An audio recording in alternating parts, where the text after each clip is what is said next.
It kind of worked out the way I thought it would. I must admit, everybody thought the sensible money would be on Liverpool and to win by some way. Yep. And then this morning, I'm reading Paul Joyce, the Northern football correspondent of the Times.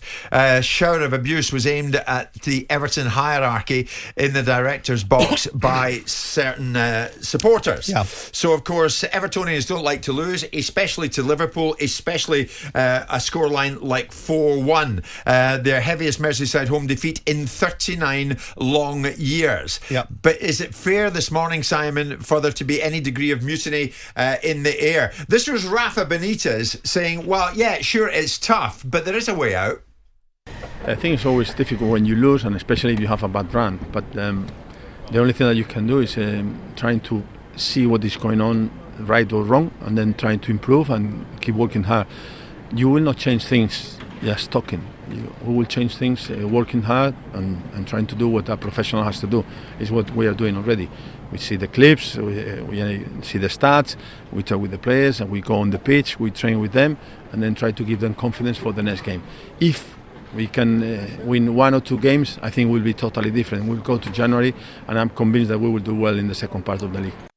So he's been quite pragmatic, Benitez, post-match. Strong answers, confident answers. Confident answers, Simon.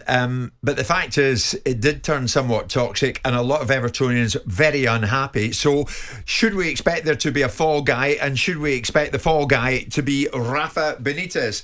So to get an answer to that question, when I came into the building this morning, I got in touch with the owner, Farhad Mashiri, who is in the United States at the moment. He wasn't there last night. And it's a simple question to Farhad, and to be fair to him, Simon, he got back to me. So the bottom line is this. This was my message to Farhad.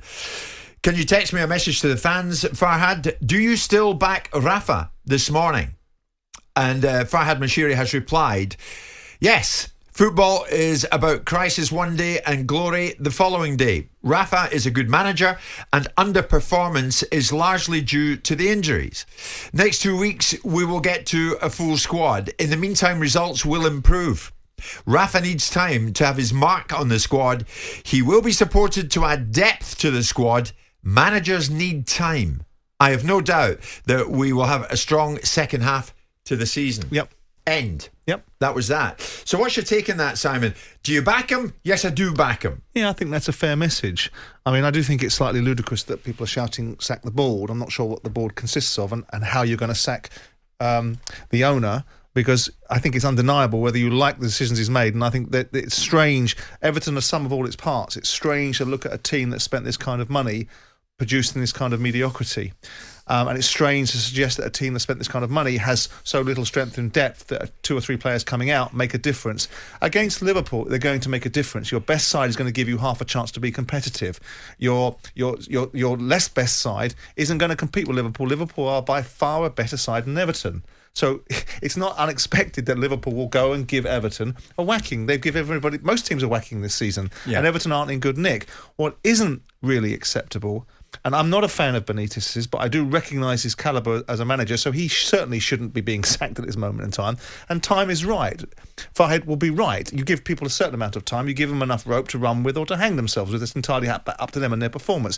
What isn't good enough is when you see performances against the Watfords, the Wolves and the Brentfords of the world, that irrespective of losing key players, there should be enough in amongst that squad to put up far more compelling performances than we've seen.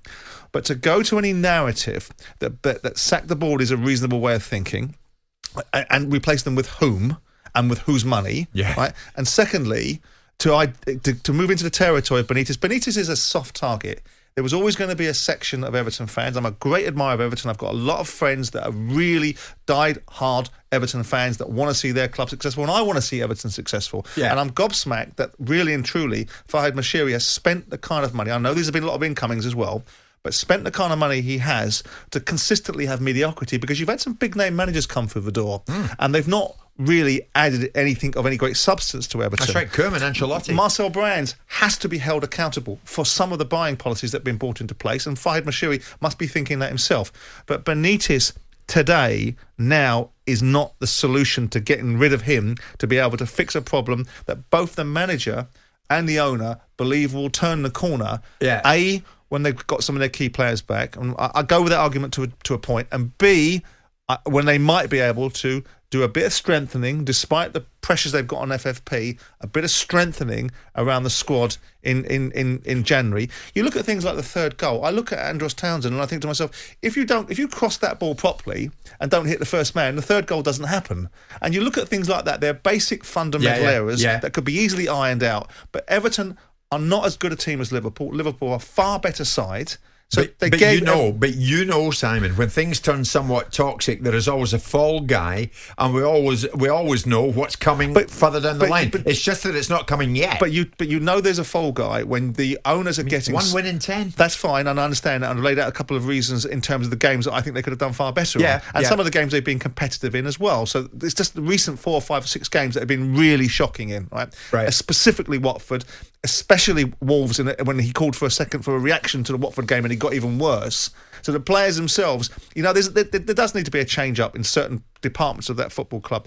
But to suggest that the board, when the board gets a barracking, the manager's already in last chance saloon, and you can see it in the manager's eyes, right, that actually he's coming under the cosh, he's beginning to fold like a cheap deck chair. Benítez isn't saying that. Benítez doesn't look like that, and Benítez has only been there for 5 minutes. Now, whether a section of the Everton fans go, not having him, simply not having him because he was Liverpool associated, that was always going to be a narrative that came up at some point if Benítez lost a few games. Sensible thinking must be, give Benítez some time, give him a bit of resource. Hopefully he doesn't do what he normally does, which is run around back-channeling the owner. Give him some support and let him build a side because he's capable of it. The thing is, when fans turn, or a section of the fans turn, but they don't have a right to at this time. They can back people on the board into a corner. Well, not really. I mean, Mashiri is a very wealthy man. This is not the life and death of it. This is not the be-all and end-all. He owns a football club. He listens to the background noise. He'll be aware of the moments in time. Like he said, football lurches from great highs to great lows in moments. He wasn't even at the biggest game of the season. No, he was in the States. So with due respect, he prioritises other things in his life. But so you don't perceive there is any kind of sense of mutiny towards the board this morning? Well, look, in this day and age, if you keep losing games, the media narrative will spin up the fact that the fans are being very vociferous. Yes. We now believe that fans are hugely influential in changing the direction of sport and hugely influential in being able to make decisions for owners. They are to a point, but they might be a bullet, but they're not the gun. Right? So with the best will in the world, Rafa Benítez should be quite some time away from being dismissed. Right, okay. But Everton is a riddle that no one seems to be able to decipher, because this is a huge football club that spends a huge amount of money, wheels big managers through the door, and then trots out mediocrity for its fans week in, week out. And that's a riddle that someone's got to solve. Okay, well, we're somewhat proud this morning on talkSPORT that we can say we brought you right up to date with what the situation is.